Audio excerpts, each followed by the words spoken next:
The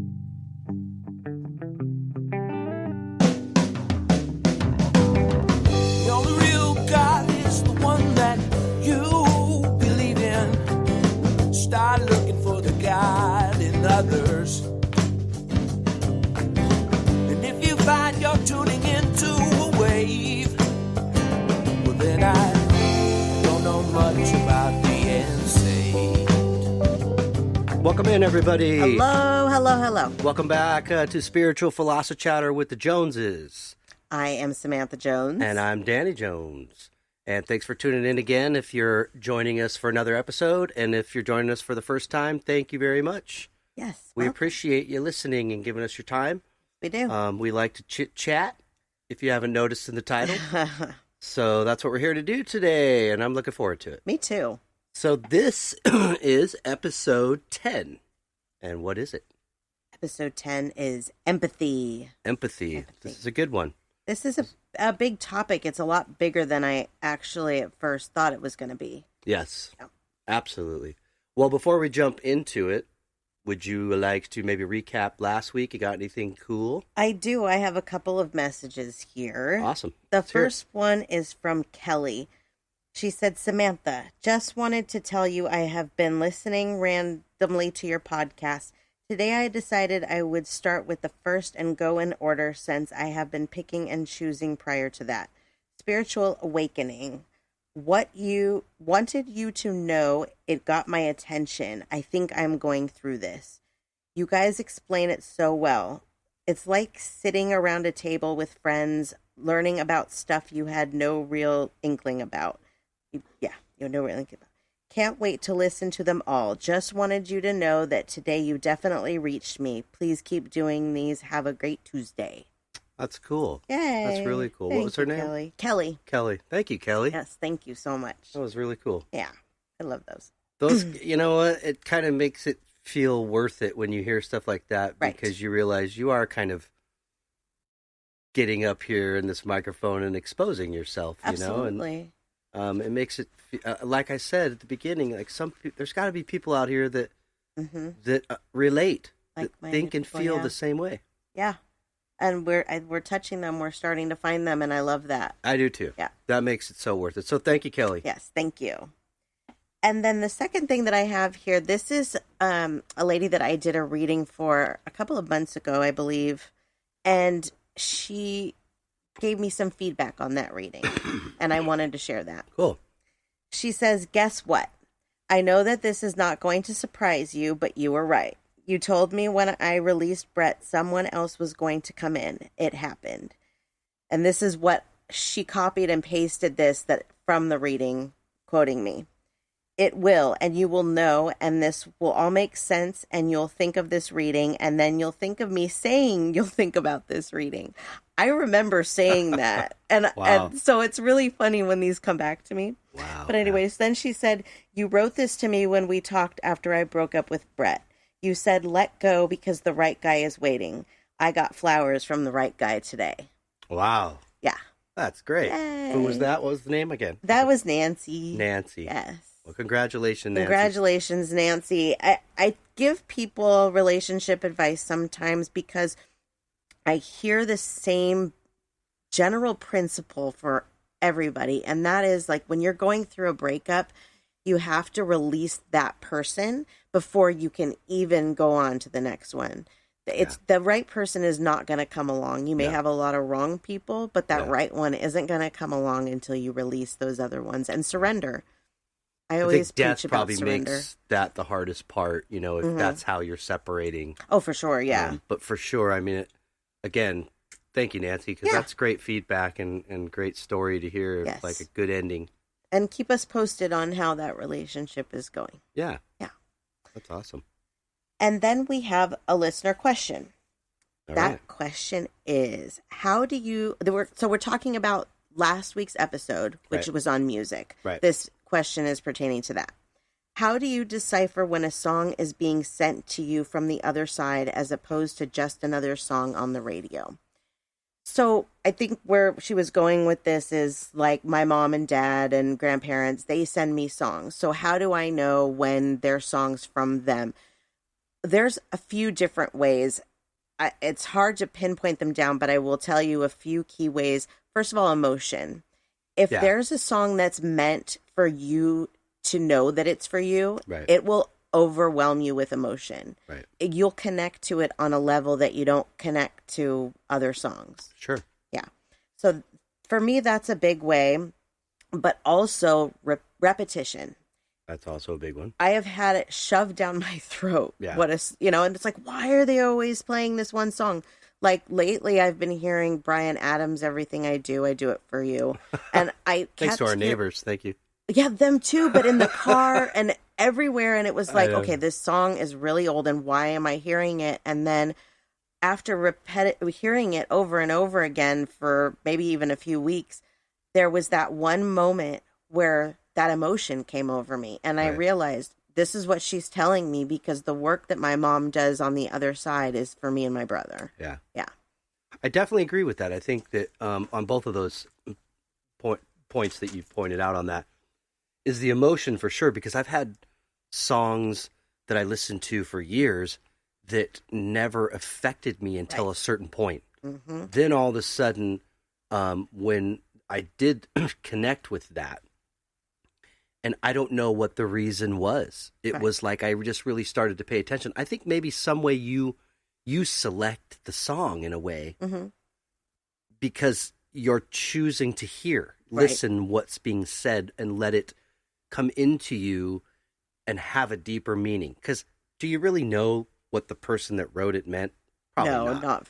Yeah. Unless it's really ridiculously silly or obvious or something. Right. But you know what I mean? So we all get an interpretation Mm-hmm. from lyrics and music different than somebody else. Right. Or maybe similar. But the point is songs come along and smack me even to this day. Yeah. Not every day, but recently, where like this song never meant anything to me. Right. And then all of a sudden it got me one time, it got my attention, Right. and I got emotional, Yep. like you said, and now when I hear it, Mm-hmm. I don't hear it the same anymore. Yep. It's really wild. One of those songs for me is Toto by Africa. Great song. I never liked that song. I even told you once that I didn't understand why it was so appealing to so many people. Now it's a dad song, and now I crank it. How did I know that that was a dad song? It was just one of those emotions and repeat when you Right. hear it all the time. When sometimes I'll hear a song come on, like if I'm in the nail salon, and I'll realize I didn't hear any other song before this one, and all of a sudden I'm focused on this. Right. It's like they give you a little tap on your shoulder. Like, hello. Yeah, you just kind of have to pay attention for those little signs. And if there's a song that you hear over and over and over again, but you can't put the pieces of why maybe they're telling you this, Yeah. you just sit down, and we've done this before, pull it apart. Because we get all the time, or we used to at the very beginning, was George Michael Freedom 90. Yeah. And we pulled that one apart to try and figure out what it meant for us. Right. And so Oh, sometimes yeah, you that have one to do had those. me in tears. Yeah.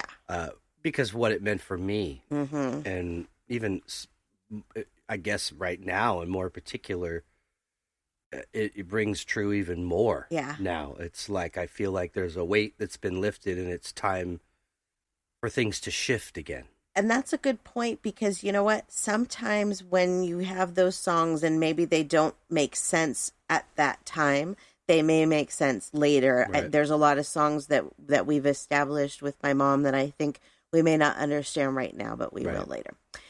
Anyways. Yeah, I don't really know specifically to how to answer her question, other than when you find yourself in a moment of connected, Yeah. even if it's one of those songs that you're not necessarily lyrically connected, but maybe the hairs on your arm stand up because there's a crescendo or a dramatic part or a dynamic part in the song that just grabs you. Yep.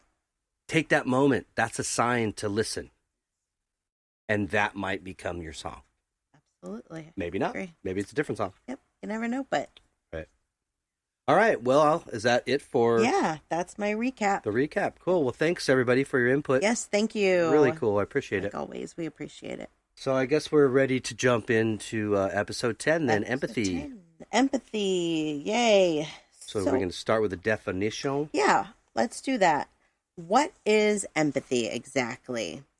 Empathy is the action of understanding, being aware of, being sensitive to and vicariously experiencing the feelings, thoughts, and experiences of, or without having experienced that feeling, thought, etc. Sorry, Right. that might have been confusing. That's right. Let's see, where is it? Yep. Yes, that's the definition. You know what? When I was young, I remember thinking, these words sound so similar, sympathy and empathy. And I didn't understand as a little kid, what is the difference? And I think somebody explained it to me in layman's terms was sympathy is to feel sorry for someone. Empathy is to actually understand. Right, or to feel their...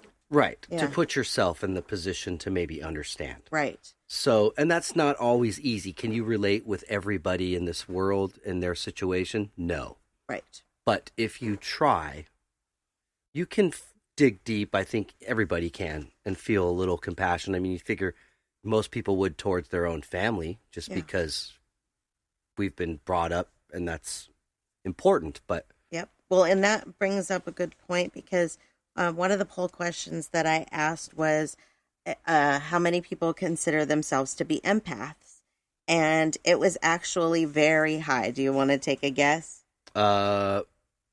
let's see, 89%. It was 92%. 92%. Now, take Wow. into consideration that these are the people that like our page. So some of these people probably are very spiritually connected. Right. So then I decided I wanted to know what the national average was because that did seem high. And it's 15 to 20% of the population is actually empathetic. That's still good. Yeah, absolutely. But what does it mean to be empathetic? I mean, do a lot of people understand that? That was what I mean. Like, taking that poll, I guess you would probably have to understand what you're answering, but... Right, absolutely. So that was one of the questions that I asked. What does it mean to be an empath? And there were a couple really good responses. This one is from Lori. She says, it means days spent wondering if your feelings are your own or someone else's. You either feel everything or nothing at all. I sometimes feel I have that dissociative order. When I should be bawling in tears, I'm not. I have to spend most of my days indifferent, and it causes problems because I have been called heartless. I can relate to that. I can on some level, yeah. Yeah, because I've had moments in my life where I am overly empathetic and I have to distance myself from the situation, and it does make you seem cold, but that's not it at all. It's just kind of protecting yourself, you know? And that's okay. Boundaries is okay. Walls aren't okay, Right. I don't think, for us as humans, but boundaries are all right. And, you know, you could even debate on what the difference between that is, but think about it, and I think you'll understand. Right. And then Nisha, she said, feeling others' emotions is the most simply way I would put it. And really, that is. Yeah. For a natural empath, you can feel somebody's energy. Most people have probably had that moment where they've walked into the room and they're like, oh, you can cut the tension with a knife. That's feeling the energy in the room, but that's not necessarily empathy. Empathy is more like this person is crying, so I'm crying. Do you know what I mean? Not all the time, but that is, for me, that's a big part of it. I can't handle seeing people crying or hurting because I feel that with them. Even in movies, like I'm the first one to start crying in a movie. It's ridiculous. And those are, you know, most of the time not even real characters, but my level, like, I am so super sensitive. I am such an empath. It's not even funny. So for me, like, I have to protect myself because otherwise people will suck my energy because I am such an empath. Right. You know? So this said, one of the things I looked up, it said, and most natural empaths are giving, good listeners, and spiritually in tune. And they're also INFJ personality type, which is intuitive, feeling, and judging. That is, I don't know if you've ever taken your personality test before, but that's what I am. I don't think I have. Yeah, it's an interesting thing. You should check it out. I really liked the thing that you shared on Facebook with the little cartoon person. I was gonna bring that up. It points out a lot of different qualities that simplifies it, sort of, I think, for a lot of people to maybe relate to. Yes. So I posted this, and it says signs that you are empathetic, and I won't read them all, but here's a few. Yes, read them all, please. Okay. Read them all. Let's see. You cry when others cry. You feed off of others' energy. You worry about what others think of you. Friends often ask you for advice. You pick up on vibes instantly. Social situations leave you physically drained. You are highly sensitive. You put others' needs above your own. You're a human lie detector. The news is painful to watch. Commercials make you cry. You are a good listener. You absorb emotions. You overthink everything. You prefer deep conversation over small talk. Your love is over the top. Your emotions have made you physically ill. You treat your pets like they're humans. You are a natural healer. You have many highs and lows, and you feel everything deeply. I relate to that so much. Mm-hmm. All those. Yeah, me too. Yeah. I was telling you and Marina a funny story when we were talking about this earlier this week. And that was, I always remember driving in the back seat with my mom, and my sister would be up front with my mom, and I'd be in the back seat, and I would see old elderly people like on the corner, you know, in LA, in Venice, when I was growing up. And I would cry. I would immediately feel, you know, I don't know if it was sadness. It was just like, wow, you know, like it must be tough as you get old like that. And another story that I told you guys was, my dad, when he'd come and pick us, my sister and I up, because my parents were divorced, we would drive by a lot of the times on the way home past a cemetery in Santa Monica. And I used to always tell them, you know, just being a kid, like Art Linkletter, as the kids say the darndest things. I was like, I always wanted to go in there and just like read the names and the people and what they said and what they did and who they were loved by. Just their story. Pay some sort of respect to these souls. Yes. And my dad used to always just crack a joke like, "Oh, you're just dying to get in there." And so, but yeah, it was this feeling of, I guess empathy's the best way I can describe it. Yeah, it is. I think you're right on that one. I don't think I knew what an empath was until probably a few years ago, but I always knew that there was something different about me as a kid, and people just said that I was highly sensitive, and I used to get made fun of for that. My mom used to make fun of me so much, especially for being girls, you know, oversensitive. because they're already can be sensitive and delicate. Well, for me, because I'm so connected to animals, I'm also like an animal empath where I feel their pain too, which is very difficult. I can't watch any of those like shows about animals, bad things happening, or movies even that have animals in them, because I'll cry. Stay away from the ASPCA commercials. Yes, please. I mean, my mom used to make fun of me because I cried in Dumbo and Bambi, and you know, they're all cartoons, but it still got me. It doesn't take much to move me that, like, theatrically. Even musically, it's, I feel so, like, connected to that, especially, like, you know, like we're talking about Elton, the Rocket Man, and just certain scenes about kind of understanding what the director was sort of trying to portray from his mind, you know? Yeah. Like a dream or a vision. I loved how they recreated that. It's neat. One of the things that you and I talk about often is how we can't watch the news. That was on this list. Man, I can't. I used to watch the news every day, like 4 or 5 and 6. Don't ask me why. I had to know all the bad things that were happening in the world. And it left me feeling emotionally drained. Yeah. I couldn't sleep. I was miserable. Right. And I don't watch the news. And I don't want to hear about it. And maybe that's shoving my head in the sand. Yeah. But I can't do anything about most of the things that are going on or that have already happened. So for an empath, I have to. I totally understand. You know, and I think a lot of people, when I say that, are just absolutely shocked. Mm-hmm. You don't watch the news and like you're putting your head in the sand or something, Right. and ignoring your world or your country. No, it's not that. No. I mean, I know enough of what's going on, but The important things. the truth is really, yeah, singularly, you're not going to be able to change it. It's going to take a collective consciousness, or not even nationally, but I think globally, and Yeah. we're a ways away from that. But I think as a species and humanity, it's possible. Right. I agree. Absolutely. Yeah. Something else on here is you prefer deep conversations over small talk. Oh yeah, I hate small talk. Yeah. If I see you in public and you see me run the other way, it's not because I'm not friendly. It's because I am terrified of small talk. yeah, I don't know why. I guess it's something that comes along with being an empath. But if you want to have a deep conversation, if you want to philosophy chat with me, Yeah. I'll do it all day long.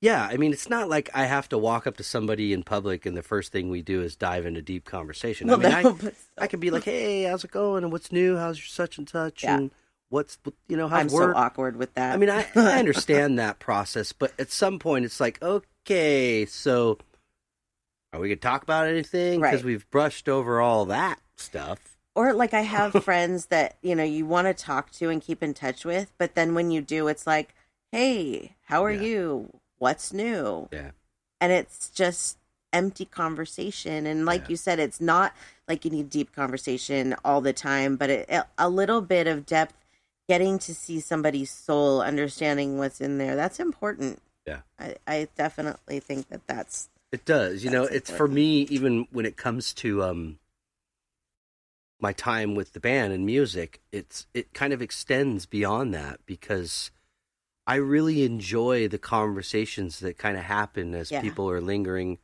afterwards. Right. A couple guys will usually stay. Tom is one of them that usually ends up staying a little bit, and I've been in other bands with him, so I've had like years of late night conversations. yeah, those are the best. In the studio and just totally doing this, like philosophy chattering about the universe and the world and what could be, and you Hearing kind other of, people's input, yeah, and you look back at it and you go, wow, I've kind of established a relationship with this person that Mhm. wasn't based on that at all. Right. It was based on music, but now here we are and we've shared these things, and it's like you have a greater connection. I was just gonna say that because I feel like your empathy for somebody too has a lot to do with your connection to them. Right. Like when you and I argue, I'm miserable not just for me but for you. Right. And that makes me insane because I'm like, why are you feeling empathy for him when you're mad at him? Right. No, likewise. But it makes me crazy, but that's a part of being an empath. I can't help it. That's why like I don't say things that I know that I can't take back because I know that I feel that. I feel that burn. And the closer you are to somebody, I think the more that in tune you are with their feelings like Yeah. that. Yeah, I learned that at a young age, or younger age than you, luckily, that I didn't want to say things I don't mean. Yeah. And I've never been a really particularly violent person, but I definitely just, words, man, they can hurt just as much. They And I'm do, not saying yeah. I haven't, because I've used my tongue in not so good ways, but I think that, Words stick, do.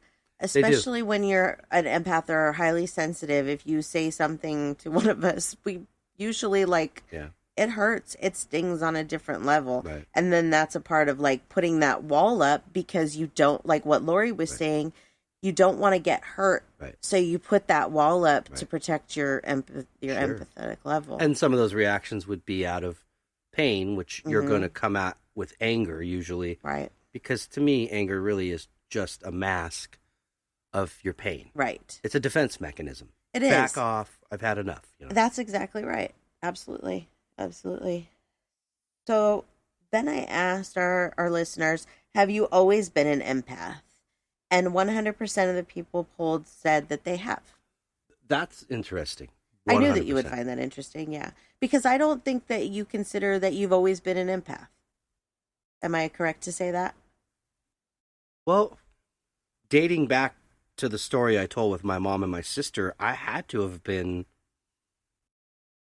6, 7, Yeah. maybe, Oh, maybe, So yeah. I don't know if before, uh, I wasn't a perfect child by any No, means, there's nothing perfect about but anybody, but I always remember, just emotionally feeling emotional. I right, didn't, maybe my mother, because I was kind of raised around my mother. I only saw my dad, every other weekend, right, for a couple days, right, and I don't think it was enough. And he was a lot, not being around each other right. most of the time. I did eventually move here once, came back to my mom's, moved back there for high school, and as time went on, we got to know each other. But he was kind of more of a quiet guy. Right. Um, Yeah. so I think that you go through periods in life where you can almost block out that empathetic level maybe, to a degree. I think I went through that, and we've talked about that after my divorce, yeah, that I shut down. yeah, I completely shut down because I was so jaded and I was so just like, forget it. It's right, about me. It's not about anybody else but me. And I had no empathy. And it was just a defense mechanism. It wasn't who I right, had become. It was just a defense mechanism. And once you and I were in an established relationship, I relaxed and that those walls came down and I didn't feel like that anymore. And I felt like I was able to show that side again. You right. know what I mean? So I definitely think that we can do that. We can be an empath, not be an empath again. But at the end of the day, you still always have those emotions, whether you let them out or not. They're still always there to a I went degree. through a period in my life, I'd say maybe from about 20, no, I would say more like 17, 16 or 17 to like 22, where I was really focused on um, humility and like empathy. Hmm. And I feel like they really do balance each other Yeah, because you got to let your ego and your pride down you do. with anything in life to really relate to people. Yeah. There's nothing wrong with being proud. No, not at all. That's not what I'm talking about here. Over excessive use of pride and ego is what I mean. Right. So, but yeah, I spent those years really focused on that. And then I kind of like you, I walked away from it for a while. Yeah. And I realized how important it is in your everyday dealings with people in general. Hmm. And what becomes even more ever apparent to me in my own heart and my own mind is this really is a magical secret key to unlock the human problem on this planet Oh yeah. is empathy and understanding. It falls Yeah. under the umbrella of understanding and peace, love, and understanding, man. Hmm. That is the keys. Those you can't touch them, you can't buy them in a hardware store, but they're there for us to use. Yeah. And if we do, we could really turn it around anytime we want. We really could. I think that there's a lot more empaths out there, but they maybe, like I said, they kind of block it out. And if that could be reopened in them, then like what you're saying, maybe we could make changes in this world and make it a happier, better place. You Right. know. Now I'm singing. That And song, but- obviously, traumatic things happen to people in their lives that even at a young age that they didn't ask for, right. that somehow neurologically shut down these options to be such. Right. I don't know if it's neurologically, psychologically, Right. but there's trauma that occurs that we were talking about this Yeah. earlier at dinner with somebody that we knew that possibly that's a result of maybe why Right. they are the way they are. Right. And I could see that. So Yeah. it's all a chain reaction. It is. We all affect each other. We teach each other. We learn from each other. Yes. And if we're not doing this at every level, I'm talking every level, Right. to the mansions of Beverly Hills, to the inner cities, Yep. to the slums, it would change humanity. It really would. It really would. That's a very good point. We were talking to Marina the other night, and I really enjoyed that conversation. That's Danny's daughter, my stepdaughter. She is a natural empath. Oh, yeah. And it has been really interesting to watch her grow up and develop those without even knowing that she's developing this sense almost. You know what I mean? Yeah. But the reason I bring it up is because I feel like for people like myself and Marina that have had things that have happened to them in their life as a child, does that make you more of an empath as an adult? You were just talking about the counter side of that and how maybe it affects you in the negative. But for me, I feel like what I went through as a child made me more empathetic to people suffering.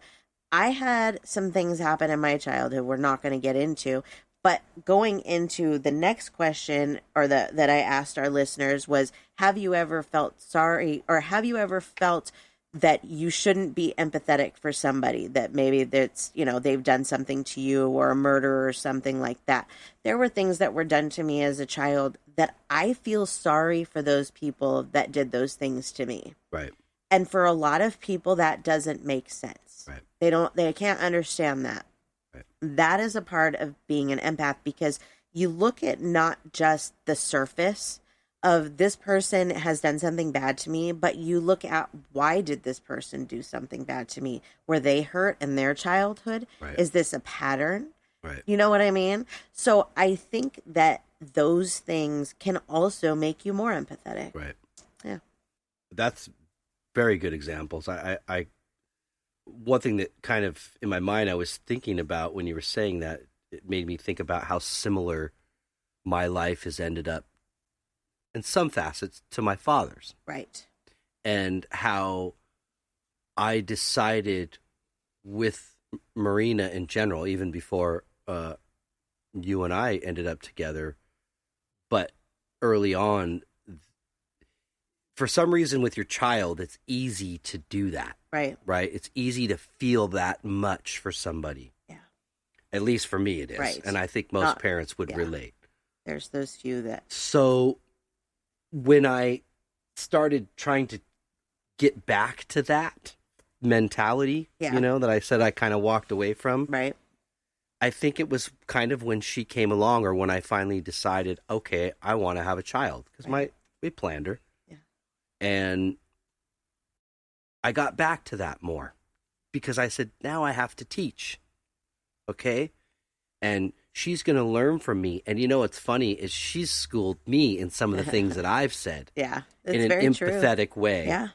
You know, and it's like, I feel kind of embarrassed that I got her to say that to me. Yeah.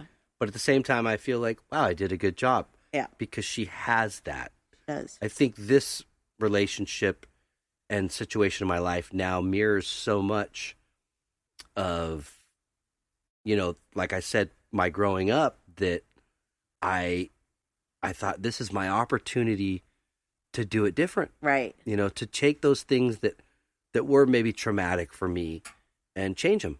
Yes. You know, break that chain, that cycle. Yes. I definitely think that you can walk away from it, though. You can say, I don't want to be empathetic. Oh, yeah, absolutely. Absolutely. But here is an interesting thing. So I did that question that I was mentioning. Have you experienced empathy for someone you feel maybe you shouldn't have? 100% of people said that they have. Yeah. I think it's very common. I sometimes beat myself up about that, and I try not to, but I'll be like, why are you feeling sorry for this person after what they've done, whether it's to me or somebody else? There's been instances where I'm just like baffled by the fact that I'm feeling empathy for somebody, but I can't help it. I think in this situation, that old saying goes a long way, which is walk a mile in someone else's shoes. Yes. And when you really start to think about that, you know, that says a lot. Right. But what I was going to say real quick about when we were talking about Marina is that I just felt like if I could practice using that level of empathy I have for my child towards everybody that I come across, I'll be a better person. Right. You know? But for sure, you know. That's a good point. Because I tell people that too, like treat your wife the way you want your future son-in-law to treat your daughter. Do you know what I mean? Right. It just seems like It is. I don't know why I had to put it in that context. Right. But I did. Yeah. And it's helped me. It's helped me to get back to that. I guess I have to picture each person. It's kind of weird, but I have to picture each person somehow as a child. Oh, yeah. Like an infant soul. Not like they're, not smart right. or capable. No, but approach it in more of a gentle kind of way. Right. And I see the results. Yeah, it resounding. really is. I mean, I don't think that you have to be naturally born an empath. I definitely think it's something that you can build, Right. like what you're saying. I think that if more people would build that, like you're saying, that we would all get along better, For sure. Yeah. Let's see. So this question, it's funny because I had already done all the poll questions, and then I was thinking about this topic, and all of a sudden this came to me, that something that I feel all the time that maybe others do, and that is, do you sometimes wish that you weren't an empath? And I personally, as bad as it may sound, I really do sometimes wish that I wasn't.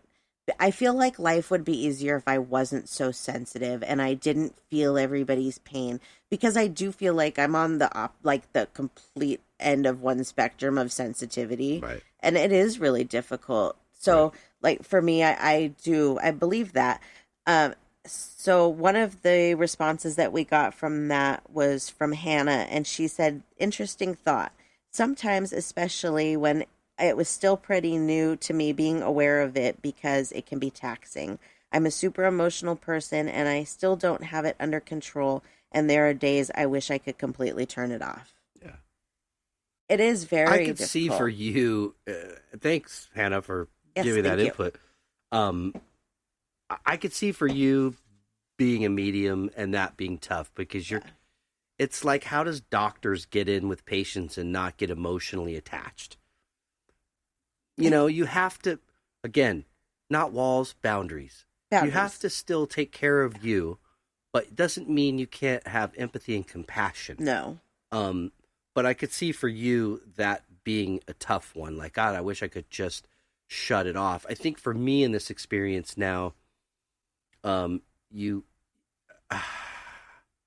almost get like high from it a little bit. Like you start to see that the response and the results, and the love that goes back and forth between your relationships and the energy that you feel, even if it's unspoken. But I would say for me,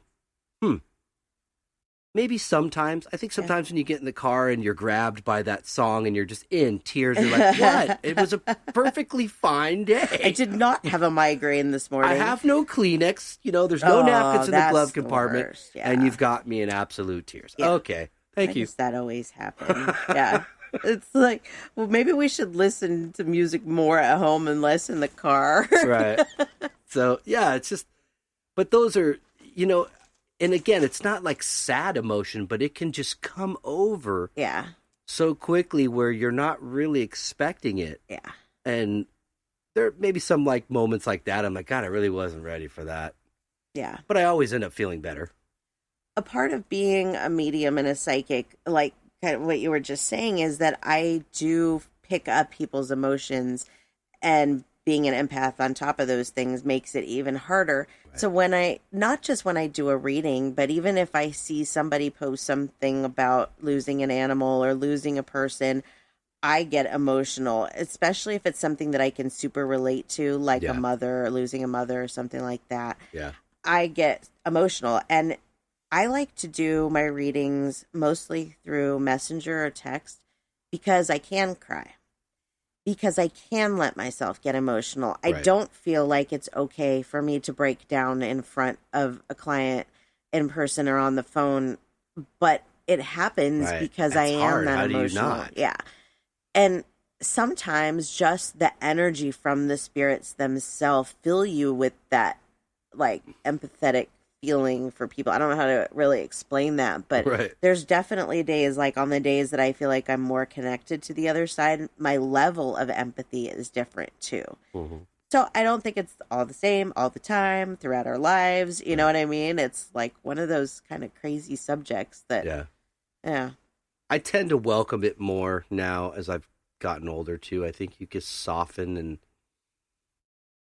maybe for me, I just felt like I was searching and for the answer, for inner peace and a way to connect to other people on a different level. Absolutely. I think when you're younger, you almost put up that, like, I'm a tough guy kind of wall. Right, exactly. You don't quite understand life, although you think you know everything. Right. And fast forward 48 years, and here I am in the car. Turn the radio down. Seriously, what is that all about? Oh, yeah.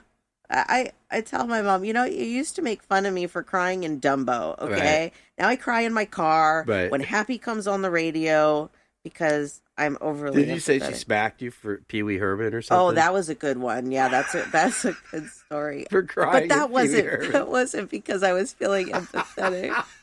Although that's a good story now that I'll have to share because our listeners are like, what are you talking about? Pee-wee's Big Adventure came out when, I don't know how old I was, 7 or 8, and my mom took me to see it in the movie theater, and if you've seen this movie, there's a part with a character named Large Marge, and she tells this spooky story, and I was, like, really overly sensitive, even way back then. So she's telling the spooky story, and all of a sudden, her eyes pop out of her face, and tongue comes out of her mouth, and it's like this claymation thing that just scared the crap out of me, and I screamed bloody murder in the middle of the theater, and my mom backhanded me. I didn't say a word the rest of the movie. If she would have done that nowadays, can you imagine? Oh no, I would have taken her off to jail. But anyways, right there. I was always overly sensitive, always, and was that a part of being overly sensitive? I don't know.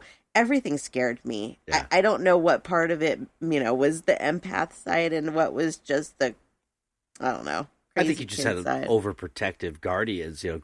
Grandma, mom, Well, and that's a good point, too, actually, is what if you are raised by empaths? What if it's a family of empaths? Because, like, even the three of us, you, me, and Marina, we will have, like, those deep conversations, and it's nice to have that connection. But my grandmother, who I didn't know was psychic when she was alive, but I do know now, she was also an empath, and she was extreme about it. And so I think for me, I absorbed a lot of her emotions and a lot of my mom's emotions. But my grandma she was afraid of everything and very nervous. And so being an empath already, I picked that up from her and was very nervous and very stressed at a young age about everything. Right. So that's something else that we need to think about is with our children. Right. If they're empathetic, like Marina, you have to be cautious of that. Right. When she talks about being afraid of something, I try to downplay it to help her with those things. I do too, for sure. Because my grandma always hyped him up. Yeah. One biggest thing for me is as a man, I'm not afraid to show her emotion. Yeah, I think that's important. Like sometimes she was, what was it? Oh, she got the award in yearbook class. Yeah. And teacher saved her for last. Yeah. And this teacher has been really awesome. Marina, you can just tell how much she admires this lady. Yeah. I've even spoken to the woman. Really cool person. Great soul. But so she's telling me, on the way home that day towards the end of this year, I got the award. Mrs. Such and such saves the me for the last. And she goes immediately, all she said was my name, and I started crying. Yeah. And so, but just hearing what she said and what this teacher said about her, had me in absolute tears on the way home. I was so proud of, like, wow. Somebody not only, at one point during the year, she took Marina out one night, just the two of them for coffee or something. Yogurt, I don't remember what. Yogurt, frozen yogurt. And I thought, wow, Yeah. not a lot of people would do that. No. Not a lot of people have enough empathy. And this lady was doing it out of a situation that she related to and was trying to connect with her and actually instigated the whole, event herself. But she was really empathetic to her and she showed her. And that really solidified for Marina. Right. But man, yeah, when she was telling me that, I was just like, wow, I cannot believe. Yeah. There's a lot of emotion and crying and not bad crying, but we're all just we feel this more now. It's Right. like the household has become more empathetic as a whole, Mm-hmm. So I was kind of thinking about what you were just saying and wondering, how can we change the level of empathy in this world? And I started thinking about, like, Marina, she has a very understanding class. Right. But there are people that have made fun of her for being as sensitive as she is. Right. And I wonder if instead of telling those people that telling those children they're being too sensitive, Right. if we found another way to explain to them what it actually is that they're feeling. Because I know as a kid, I knew I was sensitive. I did, but I couldn't change that. That's who I was. So why are we trying to make it a bad thing? Right. Why are these kids bullied because they're, shy, quiet, sensitive? You know what? I wish there was just one particular answer, babe. I really do. I think that it begins with the parent. Yeah. And that child is so much. We all are little sponges. And we don't realize how much we absorb in the environment we're raised in and how much we repeat that without even knowing, unless it's pointed out to us. For sure. I think everybody be themselves. Like, teach people and your young ones that it's okay to be a different color. It's okay to have a different political view. It's okay to have a different sexual preference, whatever it is. But I think the number one thing is you can't have empathy and compassion until we get rid of this macho bullshit, sorry for my French, and like bullying. That's where that starts. Yes. That's exactly right. That someone is learning from someone else and taking it to school or these other public places and reenacting, what they see. Yeah. That has to stop. It does. And how do you make it stop? Because it goes back to the parents, and then it's a cycle. You know what I mean? Like, it goes back to their parents. You have to be the one to stop this. And we're going to do an episode on this in the future. Yeah. You have to be involved with your child and talk to them. You really do. Yeah. You have to make a conscious effort to not repeat the bad behaviors from the previous generation. And I think that if we could all do that and see those things that were bad about our childhood and not repeat them, and instead use them as a way to help people, that would increase empathy. And our children would see this positivity, and maybe I don't know. Maybe I live in a fantasy world where kids don't get bullied and everybody loves everybody else. Right. But it is possible. I believe in the process of evolution. Yeah. That everything is changing, always, ever changing, and that includes the human race. And we can evolve into this mindset, almost put it back in our brains, how dogs are bred with certain instincts and things and insights that we don't even know about. If we began to do that and kept our commitment as a race to save our humanity and our planet. Yeah. And that's a whole other topic. Yeah, that's another topic. But just talking about the people and souls that occupy this planet, if we began to do that, I believe it would actually change within our brains, and genetically we would just be passing. Oh, I do too. Absolutely. I mean, I have this, wish of creating different civilizations that don't even have these kinds of problems, that don't even know about these things. Right. Like, that goes back to not being able to watch the news. It's like, it may be shoving my head in the sand, but why am I going to fill my head with this? It just makes life more difficult. The news isn't pushing compassion or empathy. There's no compassion or empathy. The news is pushing sadness and blame and disaster, and there's nothing. If we stopped doing that, and started showing the world some of the good things that are going on, Right. and not strictly bad. We're just breeding our brains, like I said, genetically programming them. So then we're just passing that paranoia on. That's And exactly it's right. sad. It's sad to watch. So, yeah, sorry. I disconnected from Yeah. that long time ago. Absolutely. Me too. I barely even watch TV now. We were talking Barely. about the other day. We're Yeah. like, we pay like $180 for like an It's so hour dumb. of sleep. Yeah. Just fall asleep to the television? Not Really, even fall it's asleep. like We turn one it off channel. before Yeah. we go. We watch it for maybe half an hour before we go to sleep. But it's like, thanks. Thanks for that $180 bill. And it's funny because that used to be like one of the most important things to me. Like when I was in my 20s, I was like, don't take away my TV. Now I'm like, get rid of it altogether. And it's funny because I heard this since I found out that I was a medium, and it is watching television is like taking spray paint to your third eye. Yeah. And it is. It like shuts you down. And there's nothing wrong with escaping. I love going to the movies and those kinds of things. But I don't want to see the junk on TV. I now feel different emotions. Like we used to love The Walking Dead.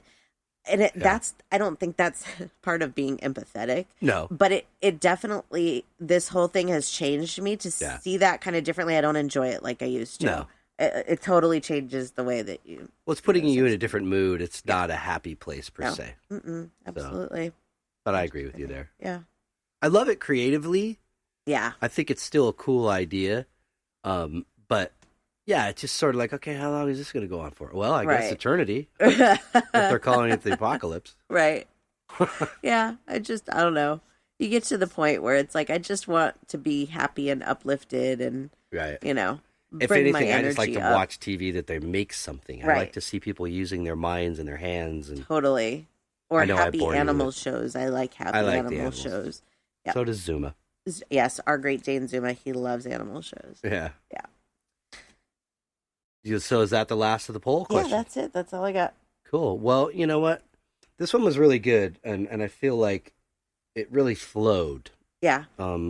Just to talk about it, and and I feel like we did talk about it a little bit during the week, but not a huge amount. Yeah. And it was just nice for it to just come in, and it feels natural. Right. It's a good topic. It feels like I like what that young lady said earlier, just that, like, we want that to feel like this. Right. Like you're sitting around Yes. with some friends that aren't afraid to open up a little bit about all these things in this world that you can't see and touch and feel. Yeah. But you know what? Damn it, they're there. Yep. And empathy is one of them. It is a magical key to unlock some of, and if not all of, the pain and the suffering that is happening and that we're actually creating. Yep.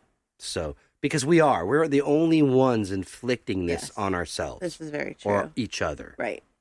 And when we can finally wake up and open that third eye and see that, Yeah.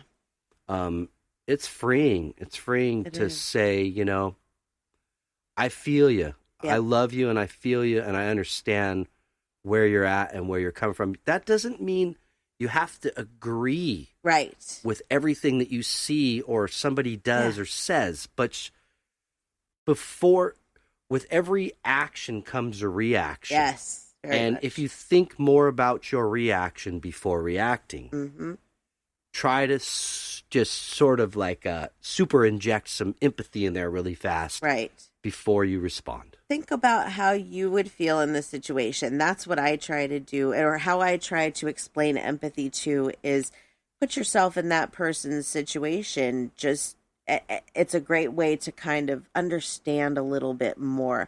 That really is a key to empathy, is that you feel the emotions of others. And Yeah. And don't be afraid. I mean, No. don't be afraid. To be spiritually connected, you have to be open to let emotions flow. Yes. Besides anger. well, yeah. You have to let that pain out, Yeah.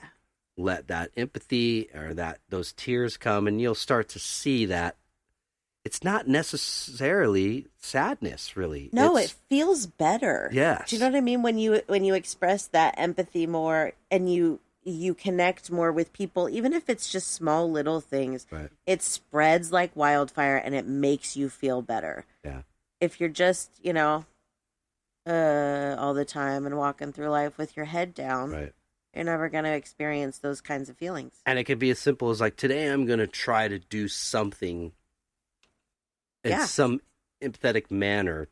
Right. Towards somebody or for somebody, Yeah, exactly. And start small and try to be conscious of it. For sure. It takes me that a lot, I think all of us have to still remind ourselves, that we are human. We're not perfect. Nobody is. Just because you're an empath, it doesn't mean that your feelings are always like that. Right. Yeah. Tough. Definitely tough. Yeah. Well, we have done it. We have about 5 minutes left. Chatter. Another one in the can. Yeah. So, but we do have about 5 minutes left. If you wanted to plug anything, share anything, I do, because this Sunday, Sunday. I am going to be doing readings at the Health and Healing Expo at the Hyatt Westlake Village here in Southern California. I will be there from 10 a.m. to 4 p.m. Readings are 15 minutes. They're $30. Come on in, ask for me. I will be happy to do a reading for you. Nice. I would love to. And they also have like an exhibit hall and yoga in the morning and different speakers. So I'm really excited about all of it. Like there's some really cool stuff. You can go on the web to healthandhealingexpo.com or on Facebook, look for them. And you'll see the different programs that they have. So anyways, I'll be there Sunday. Come check it out. June 23rd. I might even be there. So if you see a long beard and bald guy with nerdy glasses, come say hi, introduce yourself. What's the guy from ZZ Top's name? Oh, yeah. Similar. I get Billy Gibbons a lot from ZZ Top. I like to call him Uncle Si. Uncle Si. I got Uncle Si beat, though, really, when you think about it. That's fact, Jack. He also loves his tea. Yes. Yeah. I'm more like him. But yeah. So, anyways, that's that. So then, okay, if you don't already follow us on social media, we have a lot of social media pages, as you should nowadays. We have a Facebook and an Instagram. You can find us there at Spiritual Joneses or on Twitter at Spiritual Jones. And you can also email us at spiritualjoneses@gmail.com. If you are interested in getting more information on my reading services, you can find me on the web at SamanthaJonesPsychicMedium.com or on Facebook. My page is Beyond the Bridge 11. Sweet. Okay. Cool. That's my plug. Thanks for plugging. Yeah. Plug it up. Yeah. I got a little too. Yes. Good. All right. If you like art, I do art and some photography as well. You could check me out on Facebook. My page is D Jones Art Collection, at D Jones Art Collection on Facebook, and hashtag D Jones Art Collection on Instagram. And if you like music, play in a band called Gypsy Brown, you can find us on Reverb Nation, gypsybrown.com, and also Facebook. So have some exciting things happening. I know I keep saying, but the wait will be worth it. But there's a lot of things swirling and changing and happening, but for good, for the real good. So we're excited, and we can't wait to share it. Yeah, great. Well, I guess we've done it, and... I would like to announce something. Oh, please. Next week, the topic. I am really, really, really, really, really, really, really excited about this one. This one's going to be about animal communication. Cool. And this is, for me, the number one thing I've been looking forward to talking about. Cool. So tune in, because it's going to be good. I promise. Yes. It's going to be good. And you know what you're talking about with it, so. And I love the animals, and I want to tell you all about what they think and how they feel. Cool. Yeah. Can't wait to do it. Yeah. Well, thanks, everybody, for listening in. Yes, thank you. We really appreciate your time. Yep. And we hope you join us next week. Same time, same bat channel. But You guys have a great week. Have a great week. Thanks everybody. a lot. We appreciate it. Take it easy and peace Peace and love.